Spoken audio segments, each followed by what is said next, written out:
নমস্কাৰ, আসসালামু আলাইকুম। মই ফাৰহান, আপোনালোকক মোৰ চেনেলটোলৈ স্বাগতম জনাইছোঁ। আজি জুবিনদাৰ তদন্ত প্ৰক্ৰিয়াটোৰ বিষয়ে কিছু কথা আপোনালোকক ক'ব বিচাৰিছোঁ।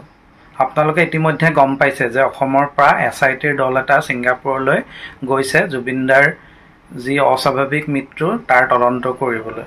গতিকে তেওঁলোকে তাত জুবিনদা থকা হোটেলখন, জুবিনদা যিখন য়টত লাজাৰাছ নামৰ দ্বীপটোলৈ যে গৈছিল সেইখিনি সম্পূৰ্ণ তদন্ত কৰিব। য়টৰ কেপ্টেইনজনৰ লগত কথা পাতিব, সোধপোছ কৰিব বা হোটেলখনৰ হয়তো ষ্টাফৰ লগত আলোচনা কৰিব। ছিংগাপুৰৰ আৰক্ষীৰ শীৰ্ষ বিষয়াৰ লগতো SITৰ দলটোৱে কথা পাতিব, আলোচনা কৰিব।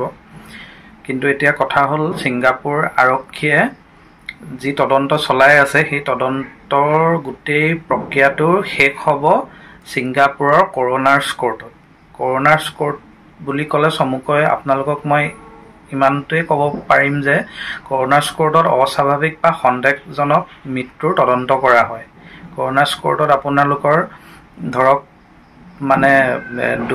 অভিযুক্তৰ সাক্ষ্য প্ৰমাণ পৰীক্ষা কৰা হয়। কৰোনাৰ্ছ কোৰ্টে আপোনাৰ certificate of cause of death প্ৰস্তুত কৰে। গতিকে ছিংগাপুৰ আৰক্ষীয়ে জুবিনদাৰ অস্বাভাৱিক মৃত্যুৰ যি তদন্ত চলাই আছে সেই তদন্তৰ অন্তত তেওঁলোকে যি প্ৰতিবেদন প্ৰস্তুত কৰিব সেই প্ৰতিবেদনখন কৰোনাৰ্ছ কোৰ্টত দাখিল কৰিব। আৰু এই গোটেই প্ৰক্ৰিয়াটো চলি আছে ছিংগাপুৰ কৰোনাৰ্ছ এক্ট 2010ৰ আধাৰত। ছিংগাপুৰ কৰোনাৰ্ছ এক্ট 2010ৰ আধাৰত ছিংগাপুৰ আৰক্ষীয়ে গোচৰটো পঞ্জীয়ন কৰিছে আৰু এই আইনৰ আধাৰতে গোটেই তদন্ত প্ৰক্ৰিয়াটো চলি আছে। যেতিয়া তেওঁলোকৰ সম্পূৰ্ণ তদন্ত শেষ হ'ব তেতিয়া কৰোনাৰ্ছ আদালতত তেওঁলোকে প্ৰতিবেদনখন দাখিল কৰিব। আৰু দাখিল কৰাৰ পিছত কৰোনাৰ্ছ আদালতৰ যি বিচাৰক আছে তেওঁলোকে এই গোটেই বিচাৰ প্ৰক্ৰিয়াটো আৰম্ভ কৰিব। তেওঁলোকে শুনানি ল'ব। শুনানিৰ বাবে অভিযুক্ত আৰু সাক্ষ্য প্ৰমাণ, অভিযুক্তৰ মতামত কোৰ্টে গ্ৰহণ কৰিব। আৰু এই কথা ইতিমধ্যে ছিংগাপুৰ আৰক্ষীয়ে কৰোনাৰ্ছ কোৰ্টক জুবিন গাৰ্গৰ যি অস্বাভাৱিক মৃত্যুৰ তদন্ত সেই তদন্ত চলাই থকাৰ কথা অৱগত কৰিছে আৰু তেওঁলোকে সেই প্ৰতিবেদন কোৰ্টত দাখিল কৰিব বুলি আগতীয়াকৈ জনাইছে আৰু কোৰ্টেও আৰক্ষীৰ প্ৰতিবেদন গ্ৰহণ কৰিব বুলি ইতিমধ্যে আমি গম পাইছোঁ। গতিকে এই গোটেই প্ৰক্ৰিয়াটো কৰোনাৰ্ছ কোৰ্টতে হ'ব আৰু কৰোনাৰ্ছ কোৰ্টে ৰায় দিব যে জুবিনদাৰ মৃত্যু স্বাভাৱিক আছিল নে অস্বাভাৱিক আছিল। আৰু এই কৰোনাৰ্ছ কোৰ্টে ধৰক এই যিটো প্ৰক্ৰিয়া তদন্ত কেতিয়া শেষ হ'ব সেইটো এতিয়ালৈকে ক'ব পৰা নাই বা কেতিয়া আৰক্ষীয়ে প্ৰতিবেদন দাখিল কৰিব সেয়া এতিয়ালৈকে থিৰাং কৰা হোৱা নাই।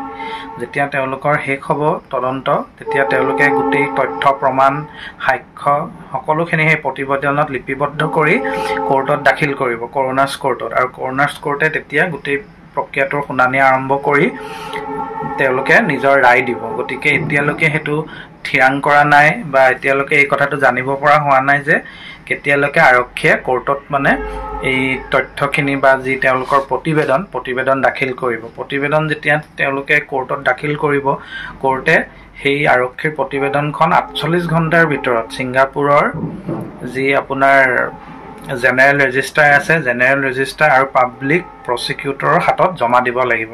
সেইটো অপৰিহাৰ্য, দিবই লাগিব 48 ঘণ্টাৰ ভিতৰত। গতিকে এনেকৈয়ে জুবিনদাৰ যিটো তদন্তৰ প্ৰক্ৰিয়া সেই প্ৰক্ৰিয়াটো আগবাঢ়ি গৈছে। গতিকে এইখিনি কথাই আপোনালোকক জনালোঁ। কৰোনাৰ্ছ কোৰ্টৰ বিষয়ে কিছু কথা আপোনালোকক জনাবলৈ চেষ্টা কৰিলোঁ। গতিকে আজিৰ ভিডিঅ'টোত বৰ বিশেষ নাই, ইমানেই। পুনৰ নতুন ভিডিঅ' এটাৰ সৈতে আপোনালোকক লগ পাম। আজিলৈ বিদায় লৈছোঁ। ধন্যবাদ।